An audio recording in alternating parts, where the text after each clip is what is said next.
Thank you very much. Very excited to be here. Thank you guys for having me. Very excited to talk about this. I think this is something that I'm grateful that I almost feel like this isn't novel anymore because so many people have been talking about this model that I feel like I'm going to be covering kind of ground that people have already trod. So I'm going to be talking about the epidemic model to counter misinformation.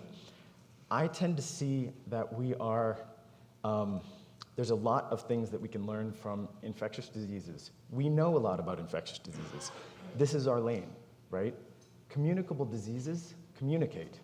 And so if we start to see misinformation kind of in the same framework that we see a lot of things related to things that we already know, like infectious diseases, there's a lot we can learn. So I just want to acknowledge my funders, collaborators, Kathleen Hall-Jameson at the Annenberg School of Communication. A couple of disclosures that were mentioned by Dr. Coleman. And I want to start with talking very briefly about how we got here, because I think this was covered excellently by Renee DiResta, but I want to focus on something a little bit more sociological and perhaps philosophical with kind of the multiple intersecting and interrelated processes. And that's the idea that I think a lot of us are familiar with in this room, that good science should speak for itself versus science at the speed of a tweet. I think we recognize that science, at least in the short run, doesn't speak for itself anymore. And one of the problems with this is, the social process by which information can become fact. This is a social process. This has been covered ever since the 1930s with the publication of The Genesis and Development of a Scientific Fact, which is a riveting book, but one that my wife makes fun of me every time I bring it out to read. The title is not so exciting. And because how we present scientific facts depends on context. Scientists at a conference kind of understand where the penumbra of uncertainty is and which things are solid and which things are not solid. But debates on Twitter about preprints not only undermine the credibility of the scientists themselves, but also undermine the credibility of science as an institution in the eyes of the public. So it's something that we need to be very cognizant of and aware of. But this has also been happening amidst kind of the decline of traditional media structures, deregulation and financial crippling of newspapers, television, radio, and the rise of new media structures and incentives, the speed and scale of viral misinformation. I think this is all things that we've covered, but if you're very interested in this, I highly recommend reading Benkler et al.'s book, Network Propaganda, specifically Chapter 11, which focuses on the political economy of a lot of this. It's freely available online. This is not a plug, but I highly recommend reading this. So this leads us to kind of the position that we're in with traditional public health communication, which tends to be very top-down. Scientists are creating information and trying to get to scientific fact. Scientific advisory panels consolidate a lot of the information, synthesize it, and publish it in scientific journals and preprints. Public health practitioners are then trying to figure out ways to consolidate that, make that information bite-sized, and disseminate it to healthcare workers and clinicians through media and journalists out to the public who are information consumers, right? This is very focused on crafting the right message because you only get one or two shots at this to go down this pathway, and it tends to be a one-way pathway. That's not what we're living in. We're living in a world of networked public health communication, where information consumers are also information producers. And when that's the case, everyone is speaking together in a cacophony of information. I mean, from the infectious disease perspective, we're essentially living in a permanent mass gathering. We're all at the Hajj, and we can't escape it. And we don't have the sanitation to prevent a lot of the misinformation from spreading from different people. So this is what's led a little bit to an infodemic, an epidemic of misinformation. And so we can approach this in the same way that we approach infectious diseases if we were going to be thinking about how would we do some sort of infectious disease public health intervention at a place like the Hajj, right? We do things like surveillance. We think about epidemic curves. We think about the fact that misinformation is going to have an R0, and we can follow it, and we can look at inflections on the curve, and we can see it trail off after it's gone viral. We also look at diagnosis, response, and prevention, which I'll tackle each in turn. So on the surveillance side, this is something we've actually been doing in many ways for a long time. So fact-checking was invented essentially in 2003 with factcheck.org, and a number of other fact-checking organizations have come on since then. We've all seen kind of Pants on Fire in the Washington Post, Snopes.com, and now the International Fact-Checking Network has over 100 signatories from over 40 different countries. Now, correlation is not causation, but during the growth of international fact-checking network, we've also seen explosions in misinformation. I'm not trying to say that the fact-checkers caused this, but what I will say is the assumption that if you build it, they will come does not hold, right? We need to be doing more to bring high-quality information to the public sphere. So the way that we approach this is essentially through this integrated cross-platform media model. So this is with my collaborator, Kathleen Hall-Jamieson, at the Annenberg School for Communication, where we've developed what we call a science defense system, which a lot of you might also recognize as the Swiss cheese model, right? This is the idea that not any single intervention is actually going to solve the problem. You need things that work all across what I would say is the ecological model of disease, right? Because so Kathleen Hall-Jamieson is working essentially at the organizational level as a fact checker. We at Critica and at Cornell, we're working at the community and individual level, but we also try to work in different directions. So Kathleen's group is trying to work up the chain to more kind of policy and algorithmic levels, while we're also working kind of trying to move down the ladder towards individual media diets and kind of what people perceive as high quality information and versus low quality information. So, but to do this, to have an effective model, we also need to be very careful about diagnosis. So diagnosis on two fronts, right? When we care about infectious disease, we think about both the susceptibility of the host and the factors of the pathogen, right? So if we think about the pathogen, we can typologize misinformation into different categories, right? If we get a blood culture, that tells us how to treat the patient, right? We know a lot about different bacteria, and we target our treatment accordingly. Similarly, if we typologize different misinformation categories for infectious pathogens, we can develop preemptive models of information to provide the people in advance so that they are less susceptible to the misinformation. Think of this, how could we essentially provide a delta CCR5 mutation for everyone out there so they don't get the infectious pathogen that might be going around, right? That's the goal here. There's also trying to diagnose, to a degree, the susceptibility of the host. We often do this through proxies that are very crude, right? Gender, geography, race, party, income. We're starting on the social science side to move towards a little bit more nuanced recognition that some of these things are based on psycho-behavioral or cultural aspects. So Sergo Venters did this when they looked at kind of typologizing various different people through surveys to cut across the different kind of typical socio-demographic categories to put people in more behavioral categories. Enthusiasts, watchful, cost-anxious, system distrusters, COVID skeptics, to really target in their interventions the persuadable 43%. I will say the social science on this is not super duper concrete. This is not statins after a heart attack, right? We don't have that level of data, but this is the kind of thing that we need to keep doing this because the focus on the susceptibility of the host is really important. So in terms of response, this is what we've been talking about a lot in our forum here. And this is where the work that I do has been focusing on, because while I believe that structural change is essential, and I really appreciate the panel that just happened prior to this, there are things that we can be doing at an individual level to reduce the spread of misinformation across networks, and ideally be activating bystanders in the network to help propagate high-quality information. The work that we do is with people that we call infodemiologists. I did not consult a marketer to help me develop that term, although I probably should have, but this is a term that's now frequently used with a lot of different definitions on what this might mean. So to describe a little bit of what I would argue this means is we call this essentially the field epidemiologist for infodemic response. Field epidemiologists being based on the CDC's Epidemic Intelligence Service, that are people that are designed to be community embedded and health equity focused.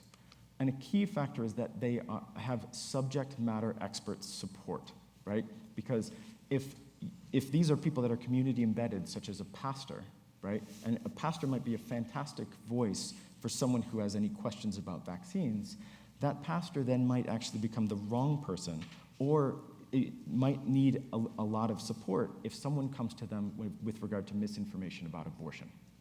So we need to understand the context in which our infodemiologists are working and make sure they're connected to the appropriate experts that allow them to answer when fact-based questions come up, answer that to the best of their ability. Then we also argue that there needs to be kind of vertical and horizontal connection of the infodemiologists. Janine's going to speak about this a little bit, of making sure that there's two-way communication between the infodemiologists that are community embedded and the health system. This isn't that unidirectional, we craft the message, you guys disseminate it, model of traditional public health communication. This is networked public health communication. So vertical to the health department, but also horizontal, networking the information between the different infodemiologists in different communities. Because to use the example that Renee DeResta talked about yesterday, this is the type of situation where if you can anticipate that misinformation is going to go kind of viral, that the R0 is going to change when it switches from one community to another, when the pandemic video goes from the anti-vaccine community to the wellness community, these are things that infodemiologists in each of these communities can be communicating about in advance and provide preemptive knowledge about in advance.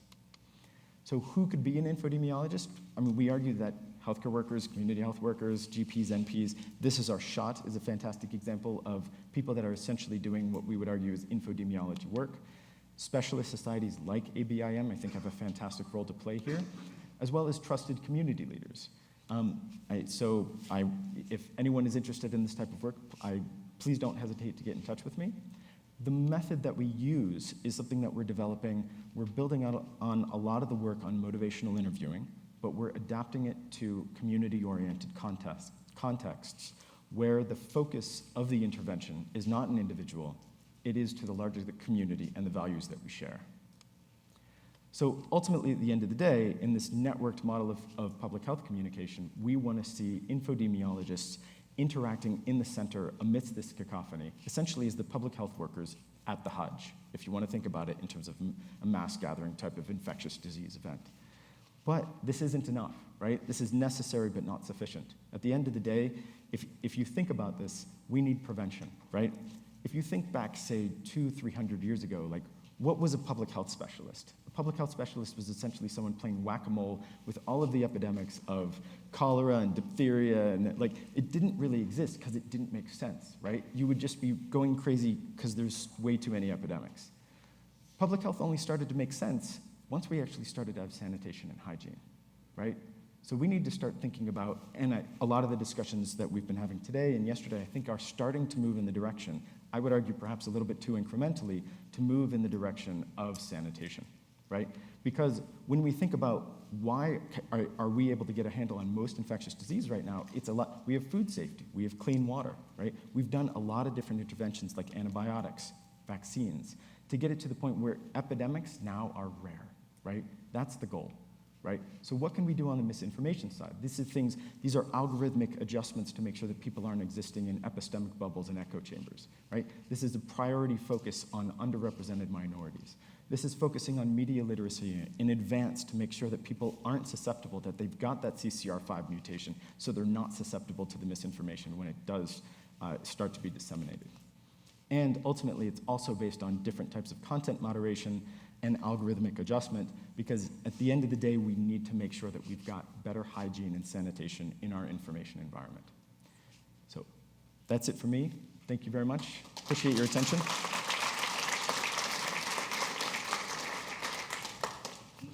Clickers up there. Yeah. Great. Excellent. Hi, everyone. So I feel very lucky to get to go after Dave and give him my talk, because he gives a lot of the conceptual foundation that our work at the health department was based on. And I'll give him credit and say he really, I think, gave us the momentum and the belief that we could make misinformation response a core function of our health department and not just something we did as sort of an additional activity on top of our pandemic response, but that we could really integrate it into our work. So I'll be speaking a little bit about what we did today. And just to set the scene, I'll take us back to spring 2021, when our vaccination campaign had just kicked off in New York City. We had the goal of vaccinating more than 8 million people in New York City, and we were immediately seeing disparities in who was getting vaccinated and who was not. And when we looked at those neighborhoods to try to understand what was going on, you can see the map here with the vaccine distribution, we were seeing issues of access. Those are really well understood now, a lot of access problems in terms of where vaccination sites were and how you could get an appointment. But we were also seeing issues of trust, which are now very well understood, but at the time we really had to delve into. And looking at trust, we definitely saw issues around structural racism, around people's experiences during the start of the pandemic, but we also started to pick up on all the misinformation that was happening. And a lot of it was happening on social media, but we actually had really good examples of it happening in hard copy. I'll show these pictures of flyers here. I'll describe for just a second. On the right, you'll see this flyer holding the vial. That's from the Nation of Islam, and it's an anti-vax flyer. They're a pretty well-known anti-vax group. That was flyed all over public housing in New York City, particularly in Harlem, which is where we heard about it. We also had the blue flyer, which was posted in Orthodox Jewish communities, giving religious reasons why people should not get vaccinated, and that flyer was up for weeks, and really was an example of the many ways that that community was being targeted with anti-vax rhetoric. And then the Save the Kids flyer at the bottom was in the more conservative communities in South Brooklyn, where we saw quite a lot of misinformation spreading, obviously not just hard copy on social media as well, but that flyer is just such a good example of the language that is being used around misinformation. And the context that I want to give about what was unique in New York compared to other places, maybe no longer, but at the time felt unique, was how global the misinformation was that we were encountering. We had our Russian-speaking communities getting Russian media directly from the Russian state saying that US vaccines weren't safe, that they had monkey cells in them, things like that. We had our Spanish-speaking communities getting a lot of misinformation from Latin America, a lot of pro-ivermectin messaging and other things. And so it was really hard to tackle misinformation in all boroughs and in all languages coming from all around the world. So once we raised this issue, the commissioner at the time, Dave Choksi, gave us the charge to say, what are we going to do about it? What can we develop?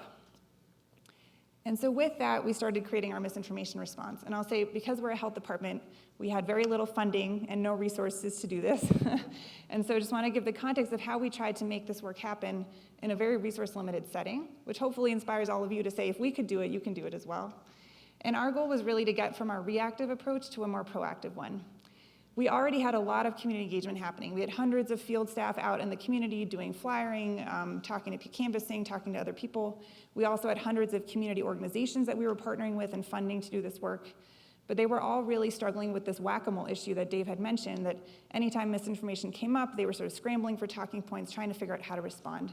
And we realized that to prevent exhaustion and burnout in our staff and in our partners, we really had to become more proactive at responding to misinformation.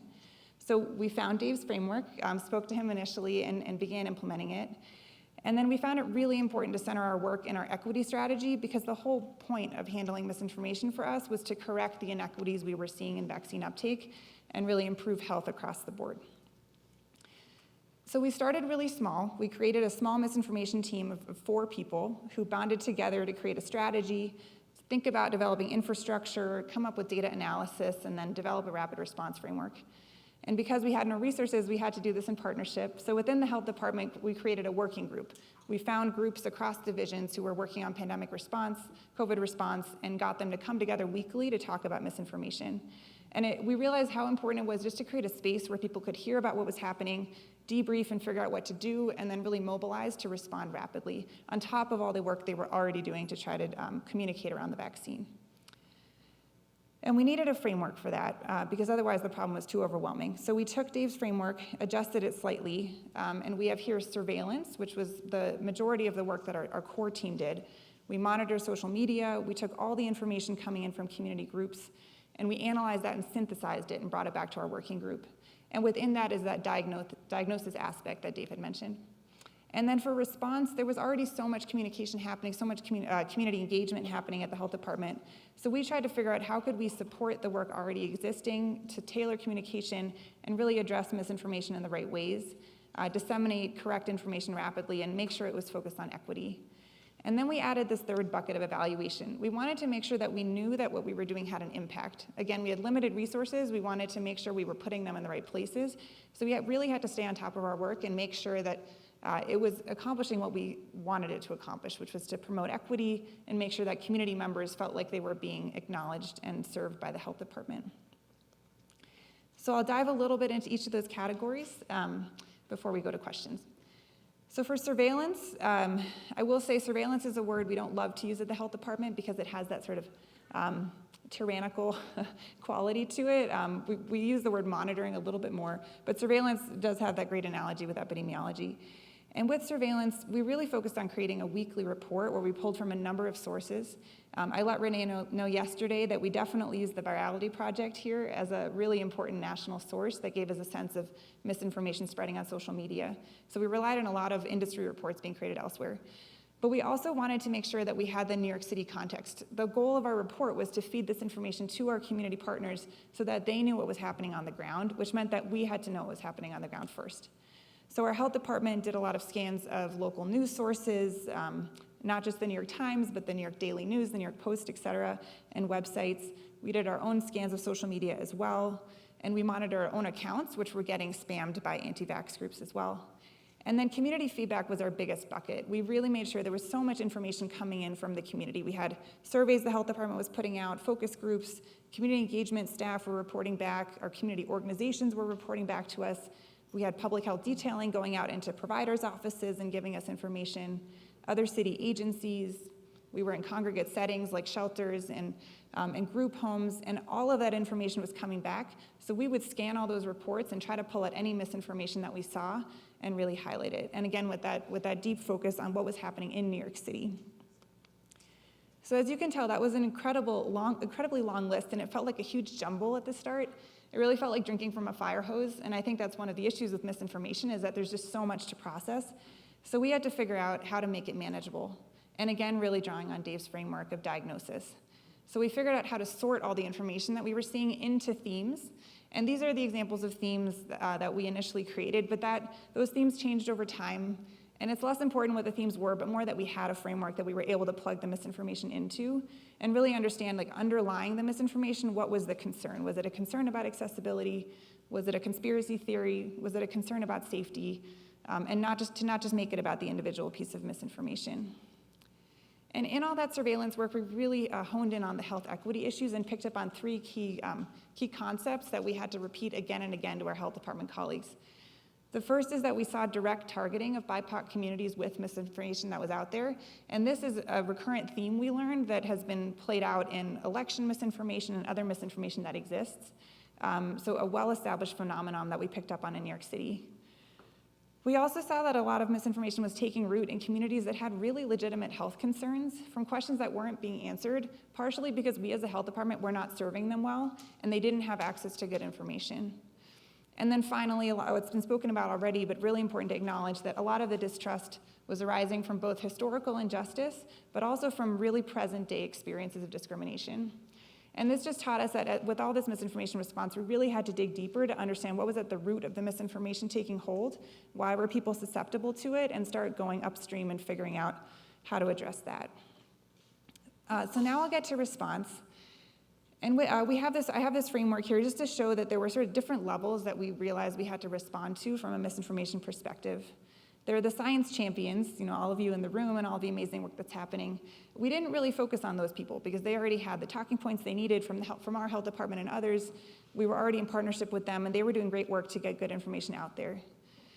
We did try to think about the bad actors. So there's the disinformation dozen that are very famous. There's medical providers that are very clearly giving out false information. Concerns about social media algorithms. We did some things there. We penned a letter to social media companies asking them to do better, to specifically look at non-English languages, because that was such a problem in New York, as I mentioned, with our immigrant communities. We supported some of the YouTube efforts that were talked about around misinformation. But most of our work really focused on that middle section of trusted messengers. And what we saw was that there were people in this category that really wanted to do the right thing, but they needed our help and they needed to be activated to do more. And I would put physicians in this category and other healthcare providers in this category, that they were really paralyzed at the beginning with not knowing what to do with their energy and what information to put out there to counter misinformation. So we had to develop things like a vaccine champion toolkit. We worked with social media micro-influencers. We incentivized providers to counsel patients on vaccines. Really, it was all around activating this group. And I'll dive a little deeper just into the trusted messenger approach, because that seems to be a theme of this conference, is how do you find trusted messengers, how do you activate them, and what do you do with that? And I'll just share here our learning journey in this slide and the next slide. So first, with any misinformation that was out there, we worked with our communications department to create videos put out by the health department. Here's Dr. Michelle Morse, our CMO, speaking to infertility concerns. And we thought our videos were great. They were compassionate, they shared clear facts, we got them out quickly, and they really served some of the population very well. But for the skeptics, for the disbelievers, or people who had low trust in us, they did not resonate, and we learned that very quickly from our community groups. And so we shifted our approach. We started doing more storytelling. Our health department would go out and film people on the street to share their story, and those stories really focused on shared values and not so much the specifics or the facts. And again, this seems to be a recurrent theme, that storytelling is really so powerful, and we saw that as well. And we realized that we were putting out videos, but there's only so much the health department can put out, again, limited resources being a recurrent theme. So we really needed to partner with our community organizations, and we had hundreds of them that we were working with.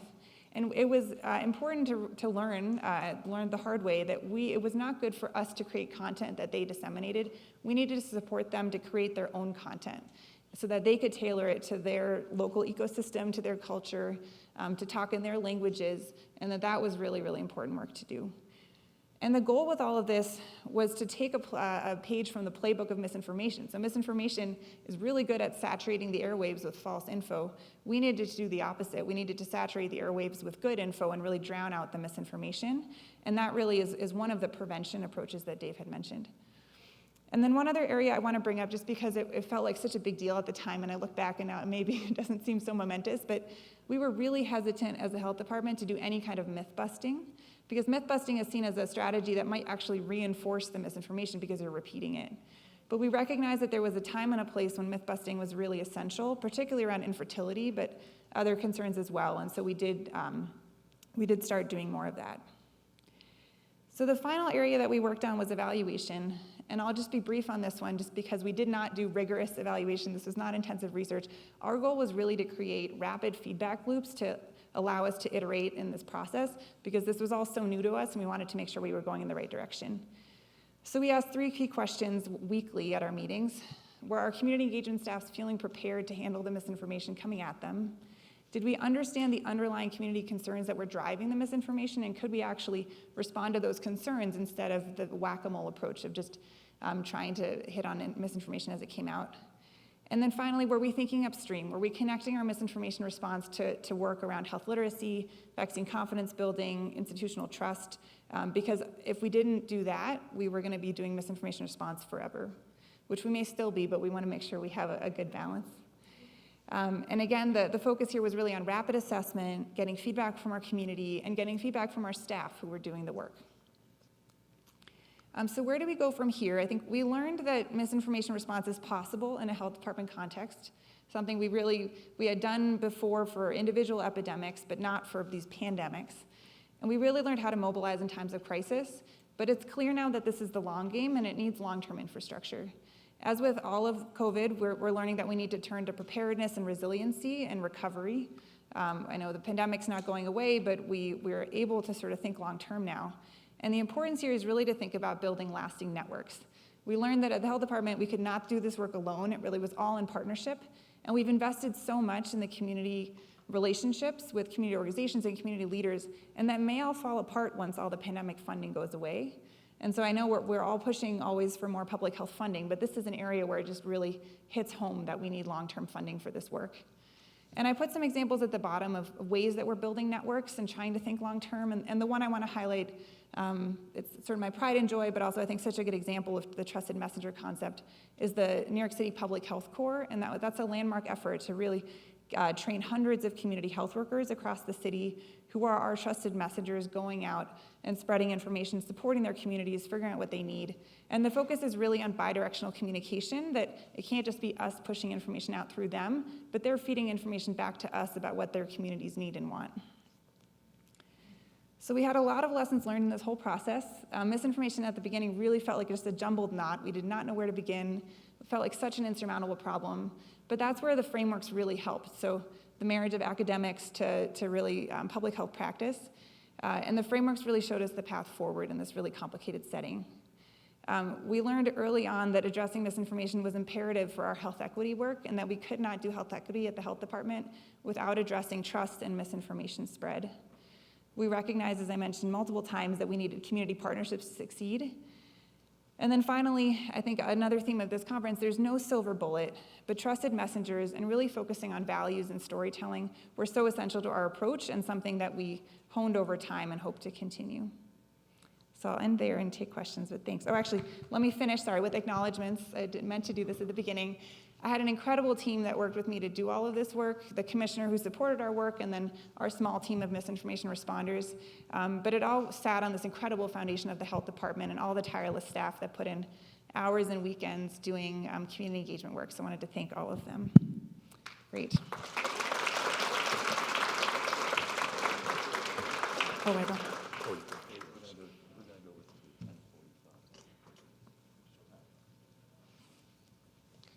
Well, I want to thank both of you, David and Janine, for a really clear and wonderful example of leadership, both you, David, in developing a framework, and you, Janine, in leading implementation that is so inspiring and so important at this moment.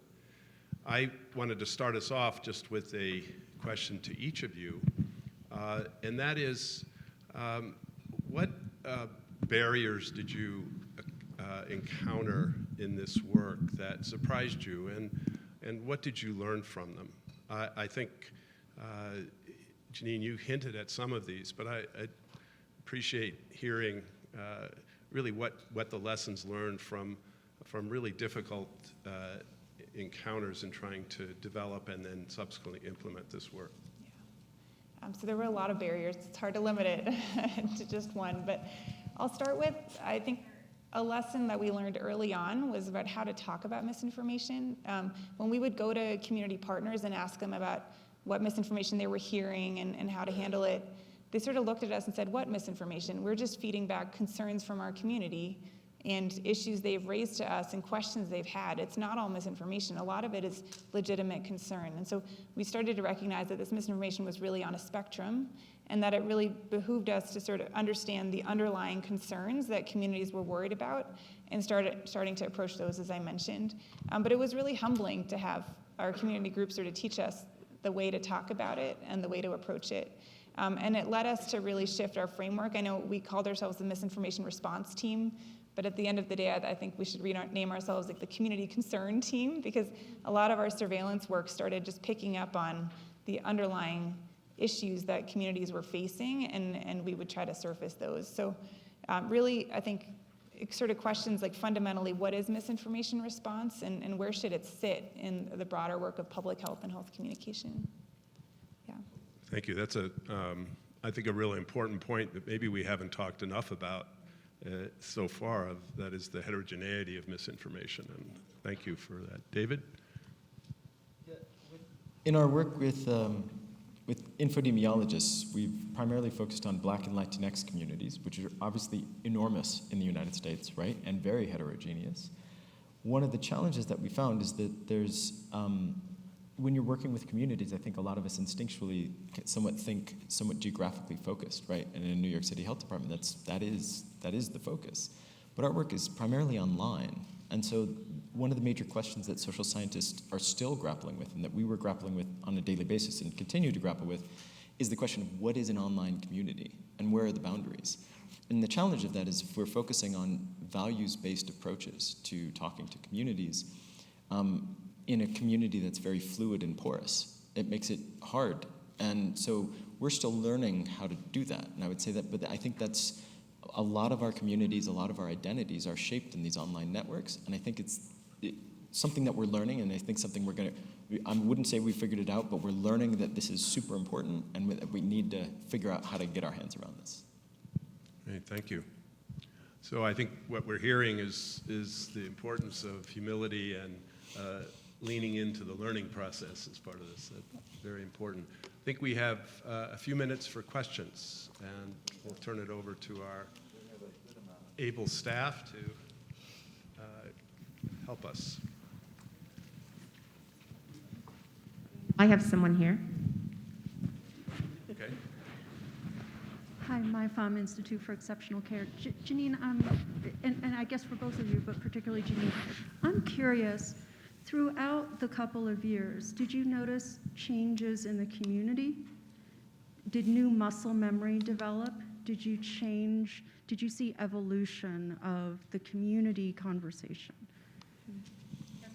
As well as the standing of the Public Health Department in those conversations.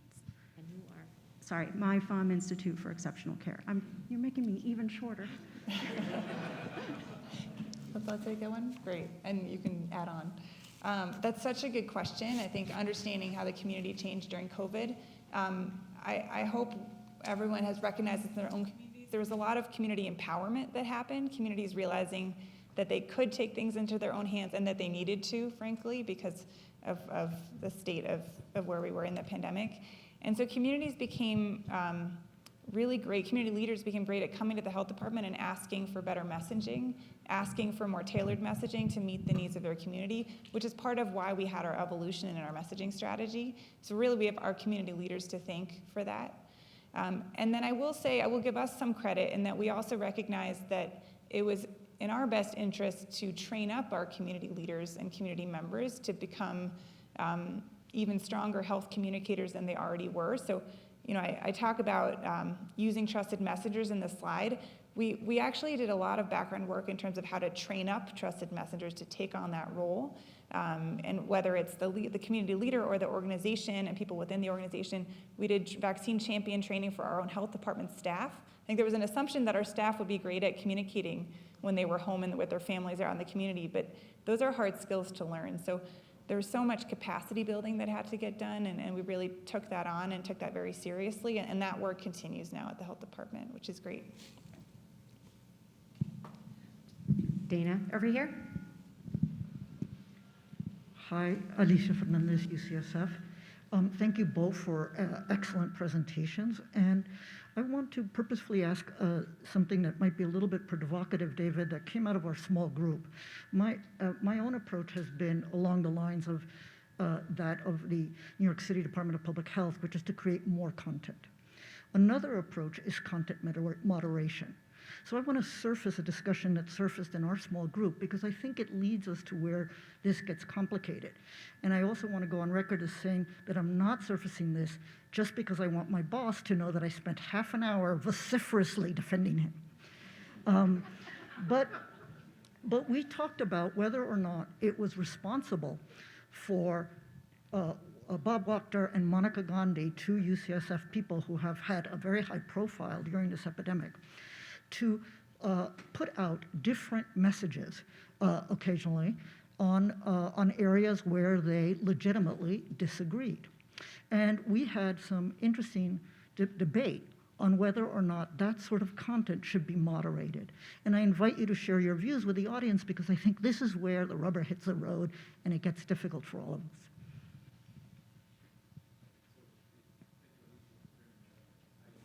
We disagree, but I very much appreciate the disagreement because I think this helps kind of me articulate and formulate what I'm trying to communicate better. So I appreciate this discussion. The way that I see this is, scientific debates in public, there's data that shows that it undermines trust in both the scientists that are having that debate and in science as an institution. And so to me, when we're dealing with networked communication environments that we're dealing with, right, they do a lot of things. The cat's out of the bag, right? It's fantastic that I can tweet to LeBron James, right? These are things that are really, I think, are absolutely wonderful, right? It's opened up science in ways that it's never been opened up before. And I don't think it should go back to the situation where it's like, cigar smoking people kind of behind doors and kind of, a cabal that's like deciding all things. That said, I think there are responsible places where we can discuss scientific debates where people understand the context of these debates. Because there's a lot of nuance in a lot of scientific discussion. And this is what Ludwig Fleck talks about in his book, is as we communicate science to the public, it necessarily loses a lot of that nuance, just even through an editorial process. Because you're taking a scientific article that's got 3,000 words of nuance, which is already tight, and then you're putting it into an 800-word newspaper article that usually starts with an anecdote, right? So when you're doing that editorial process, that process of popularization has side effects, some of which are the creation of scientific facts through a social process. So one of the things that we framed this was essentially in the sense that this type of popularization and scientific debates in the public, it's an intervention, right? And there are positive things that come from this in terms of opening science up, but there are side effects, which is the undermining of science and the creation of scientific facts in the minds of people when those scientific facts are not necessarily as certain as experts would agree and as concrete. So I don't necessarily know where the line is, but I see that this is a risk-benefit calculation that a place like ABIM should be having that discussion, because there are lines of, it raises questions of what forums and what types of speech is it responsible to be having these highly uncertain scientific discussions in. Okay, Daniel told me I can't make a speech, so I'll try to make this a question. One of the most riveting, moving, and enraging things I've heard recently and watched recently was the webinar that ABIM Foundation did, moderated by Pamela Browner-White, on the U.S. Public Health Tuskegee study on syphilis, or syphilis study at Tuskegee. And one of the things I haven't heard today, and I wanted to ask you about that, was how, there is the U.S. public health is mistrusted by many, many members of this of our country with good reason. So how do you balance the rapid response with the rebuilding of trustworthiness of the public health system, so that people actually, it's not just about misinformation, but it's also about trusting the sources that are the sources of credible information and should be caring for the public health? I'd be happy to tackle that a little bit. So there's some fantastic literature from the OECD on trust, both interpersonal and institutional. Some of the key factors that help build institutional trust are various different things, but one thing is competence. And the challenge of that is, public health departments around the country are fractured and completely underfunded. They are, understandably, from the perspective of the public, incompetent. It's very hard to build trust unless we adequately provide the support necessary for them to have the competence necessary to build the trust. That's where I would start. And I'll add on to that some work that we did around trust building when our hands were tied in many ways as the health department, underfunded health department with a lot of political forces at play. I mentioned the bidirectional feedback, and to me that was the most important piece that our misinformation team was supporting, was really encouraging our health department to take all the feedback coming in from the community, listen to it, and show the community that we were listening to them. So much of our vaccine education work was with our community partners began with asking them to do something for us. They were going out and spreading a message for our agenda that we really wanted to get out there, which we can't be ashamed about. We had an agenda, we needed to get it out there, but we needed to take a step back and ask them what their agenda was, what we could do for them, and how we could support them, and start building that relationship by figuring out what their needs were beyond the vaccine, or even within the vaccine, how to help. So we did a lot around getting better COVID testing kits out to communities that were telling us we can't even talk about the vaccine if we don't have good COVID testing. Or obviously in public housing in New York City, there's a lot of history there, a lot of existing disparities there.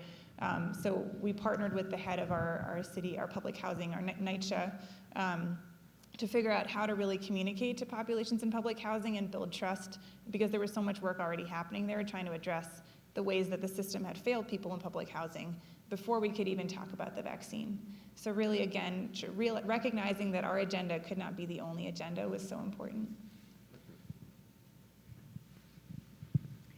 Thank you so much, Vineet Arora, University of Chicago. This was wonderful to see David and Janine, and it really kind of highlights a lot of work that we are doing in Illinois as well. And I wanted to take that a step further, which is many people, including in this room, think about how maybe we're focusing too much on social media for building trust. That's just like one slice of the pie. And so I love this place-based approach to really infodemiology, because you talked even about, Janine, you can combine the social media graphics that you're seeing and also post them everywhere at a vaccine event and know that your community needs testing kits here. And so I'm wondering, how much can we really get states and other locales to adopt this as best practice so that people can see that it's really about blending the social media with the boots on the ground approach for maximal impact? There's definitely a concern about how do we take the lessons learned from New York City and disseminate them in general. So I'm going to focus on that part of your question, but I know there was so much more in there. I do think that other health departments are doing this work. They just may not call it a misinformation response unit in the way that we did. We really tried to make it like very clear and concrete. And other health departments are doing this work in that they're partnering with trusted messengers. They're working with community organizations. A lot of the health departments have done this pre-COVID, but they're just turning all those skills to COVID now. But I think in terms of really figuring out how to blend communication, social media, in person, all of that, we really just have to do a better job of listening to the community groups on the ground who are day in and day out messaging with their community members, and they know how their community members like to be messaged to. And just an example of that is, I think you gave two examples, social media and in person. When we saw a lot of the Russian disinformation happening, we went to our Russian community organizations in the Southern Bronx and Southern Brooklyn, and asked them how that information was getting out there. And we learned that there was Russian news media that had sort of an outlet in New York, so we started getting onto that media with health department speakers. We learned that there were a lot of flyers going up in supermarkets, so we actually sort of got into those. We learned that some politicians had newsletters that community members really looked to because they really thought of their politicians as trusted leaders. So we tried to work to get onto those newsletters. There's so much more out there than just social media and just in person. So to really understand that landscape and figuring out how the health department could plug into it, it required community partnership. So sorry, I feel like I'm beating a dead horse with community partnership, but that was just so important. And Dr. Aurora, I appreciate you bringing up, we do have a heavy focus on Facebook and Twitter. And I think it's a little bit reminiscent of after the 2016 election, the media focus was very heavily on those as kind of turning the election towards Trump.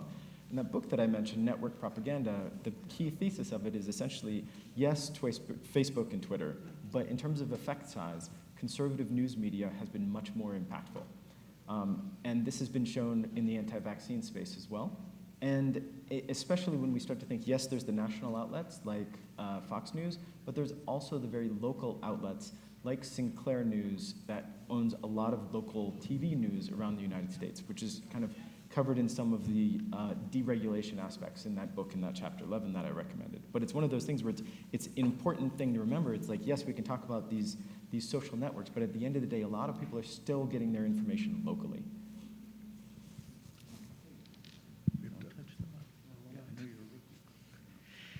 Hi, this is Hussein Lolani. I'm the co-founder of This Is Our Shot and Vacunate Ya, and a general medicine fellow at Brigham and Women's Hospital.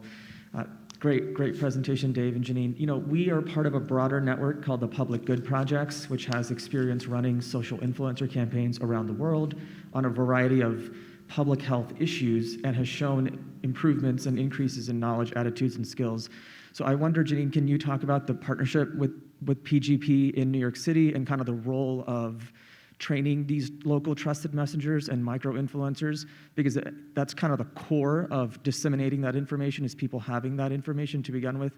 And Dave, I wonder if you can talk to us about the sustainability of this. You know, one of the challenges we face is, and that was mentioned here by Janine as well, is funding, right? But so what is the role of health systems, health insurers, people in this room who have funding resources beyond public health institutions, which are chronically underfunded, in building a sustainable response, not just to COVID misinformation, but monkeypox, influenza, and being able to shift in this landscape? Okay.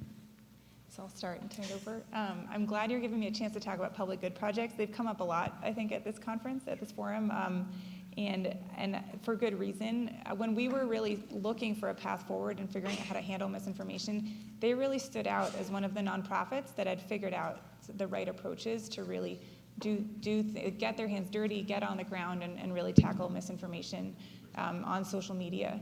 And we recognized that social media was not our skill set at the health department, that we did not have the channels or the influence we needed to really get the word out. So when we learned from PJP that they were doing micro-influencer work with social media micro-influencers, we got really excited, and we have a partnership with them that's pretty early days. They're finding social media micro-influencers for us, so people in New York City communities that have small followings, but not too small, like they have an established following. And PJP gives those influencers the messaging that we like to get out there about vaccine safety, or just the fact that they got vaccinated in general.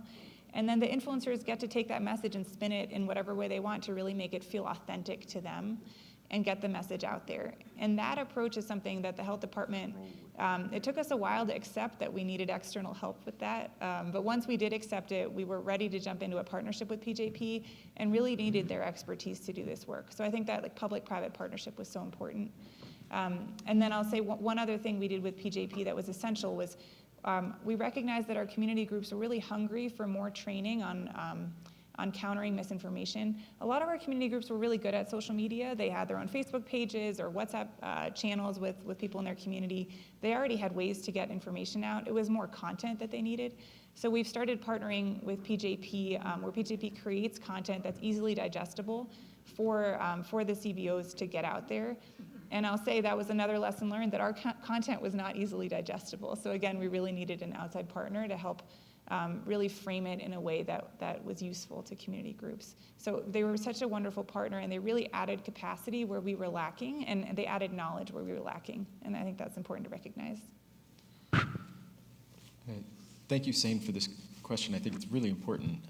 I think there are major challenges to sustainability, and I think shades of this has kind of come up in a lot of the discussions that we had with Renee DeResta's talk yesterday, talking about needing essentially an equivalent for election integrity ISACs, right?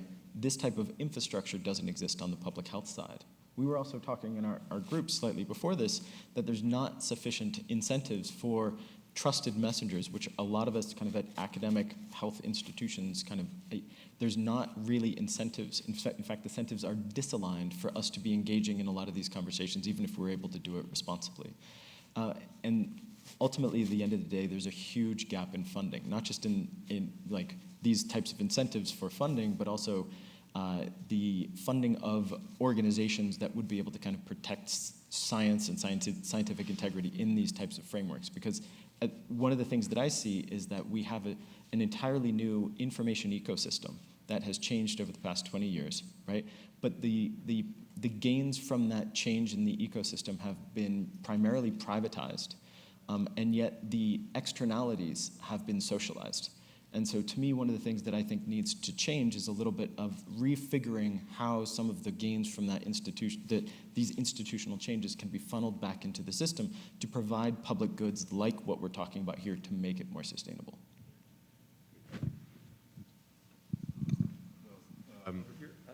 I think we have time for one more? Oh, they're going to give me just a little bit of time. Okay. I appreciate that. So I'm not a doctor. I'm not attached to any medical school or anything else, right? So my name is Dave Ellis. I'm a father of 5 adult children. I have 19 grandchildren and 2 great-grandchildren. So that's my numbers and letters behind my name, okay?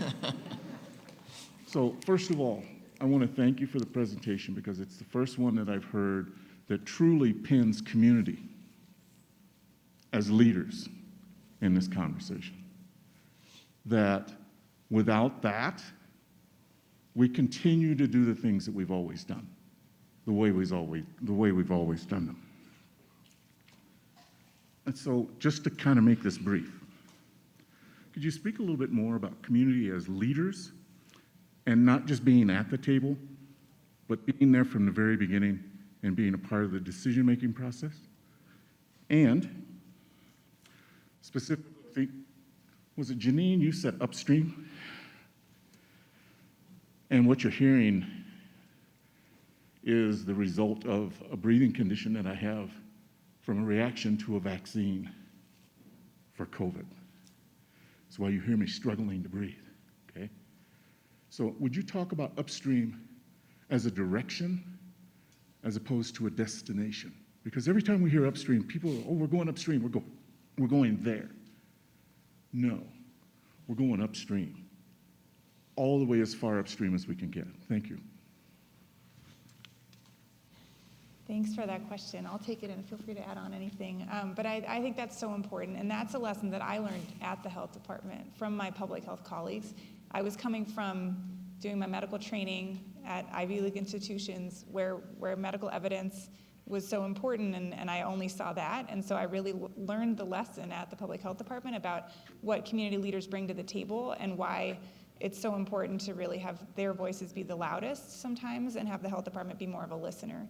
And I learned that from my colleagues at the health department who really believed in that as well, so I'll give them credit for that. I think that I'll say, I won't speak to my own work, but to what I saw at the health department during COVID is we started early on with creating community advisory boards that really helped guide our work. And over time, we became more comfortable giving them even more like authority to sort of help us make decisions. I think at the beginning, we were nervous about giving too much control over to community leaders. But over time, we built up that relationship, and we began to trust them just as they began to trust us. And I think we've really ended up at a place where community leaders feel, again, empowered to really push for reforms or services that they need from the health department. And I've seen a lot of really great change come out of that. And so what your question makes me think of is we put all that work into building those relationships. And I'm truly concerned about the sustainability of it because of this funding issue and because every public health is just a story of crises, moving from one crisis to the next. And I think I'm preaching to the choir when I say, like, we don't have a good solution for what happens in between the crises. Usually all the infrastructure we build, all the relationships sort of falls apart and people go back to their day-to-day, and then we have to remobilize that when another crisis happens. And so I think our lesson learned is how do we take the role we've created for community leaders to be a part of our process and sustain that through the normal times before we get to the next crisis. I think speaking to Dave before my presentation made me sort of realize the importance of the networks we've created and really maintaining those networks.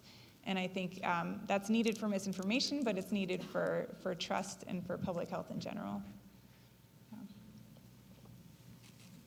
So I just want to say, am I on? There, okay. I want to just point out that this, both of these presentations really have reminded me of the importance of humility and courage as we go forward in this. And I really want to thank both Janine and David, not only for sharing their work with us, but their success in both creating a framework and a very powerful example of how we can work proactively with community partners to counter misinformation. So thank you both very much.